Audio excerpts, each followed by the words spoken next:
नमस्कार मंडळी, लग्नानंतर होईलच प्रेम या मालिकेचे पुढील येणारे नवनवीन भाग पाहण्यासाठी आपल्या चॅनलला सबस्क्राइब करा। मालिकेच्या पुढील भागात आपल्याला बघायला मिळणार आहे की काव्या देवी आईच्या मंदिरात जळता कापूर तळ हातावर घेऊन देवी आईला प्रार्थना करत उभी आहे आणि पार्थ बरा व्हावा यासाठी प्रार्थना करण्यासाठी जीवा सुद्धा आता त्याच मंदिरात आलेला असतो।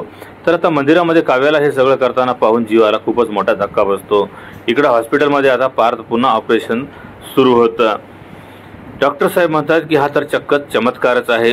पार्थवरचा जो धोका होता हा टळला आहे आणि डॉक्टरांनी आता त्याला आयसीयू मध्ये शिफ्ट केलेलं असतं। एवढंच नाही तर डॉक्टर सांगतात की आता लवकरच मिस्टर पार्थ हे बरे होतील। तर विक्रम नंदीला म्हणतो की लगेच जीवाला फोन करून कळव। त्यामुळे नंदिनी जीवाला फोन करते। नंदिनी म्हणते की अहो पार्थ कोमातून बाहेर आले आहे, तुम्ही लवकर हॉस्पिटलला या। तर इकडे मंदिरामध्ये जीवा काव्याला सांगत असतो की अगं पार्थ आता बरा झाला आहे, पण मात्र काव्या तरी सुद्धा तो जळता कापूर हातात घेऊन उभीच असते। त्यामुळे जीवा आता तो दिवा बाजूला करण्याचा प्रयत्न करतो, तिला ओरडून सांगते जरी आता काव्याने पार्थसाठी खूप मोठी तपश्चर्या केली तरी तिच्या मनातील प्रेम हे मानिनीला कळेलच का? आता हे येणाऱ्या पुढील भागामध्येच आपल्याला पाहायला मिळणार आहे। त्यामुळे पुढील येणारे नवनवीन भाग पाहायला विसरू नका आणि हा जर व्हिडिओ आवडला असेल तर व्हिडिओला लाईक आणि चॅनलला सबस्क्राइब करायला विसरू नका।